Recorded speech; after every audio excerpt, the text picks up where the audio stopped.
பிரேக்கப்ன்றது ரொம்ப பெரிய விஷயம். ஓகே சோ அது பண்றதுக்கு முன்னாடி கொஞ்சம் ரொம்ப டைம் எடுத்துக்கிறது முக்கியம்னு நினைக்கிறேன். அண்ட் அதே மாதிரி ஒரு ரிலேஷன்ஷிப் பிரேக் ஆகுதுன்னா ஒருத்தவங்க மட்டும் ரீசன் கண்டிப்பா இருக்காது.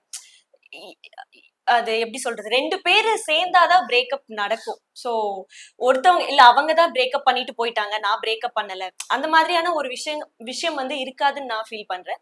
2 பேரும் சேர்ந்ததுதான். இல்ல அப்போ அவங்க போறாங்கன்னா நீங்க சரி போன்னு விடக்கூடாதுல்ல. இல்ல அதுதான் சொல்றேன், அப்படிதான் சொல்ல வர. அந்த மாதிரி ஒரு விஷயம் வந்து ஒரு ஆள் மூலியமா பிரேக்கப் நடக்க கூடாது. 2 பேரும் டைம் எடுத்து இது வந்து இதுக்கு மேல கொண்டு போக முடியாது அப்படின்ற ஒரு இதுல மட்டும்தான் பிரேக்கப் பண்ணணும்.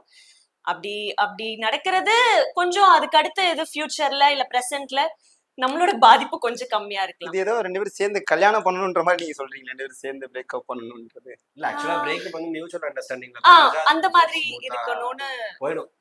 அந்த மாதிரி நடக்குதா நிறைய? இல்ல அப்படியே இருக்கு, இப்படியும் ஆமா, 2 சைடும் இருக்கு. சோ அது ஒரு கஷ்டமான ஒரு ஃபீலிங் தான்.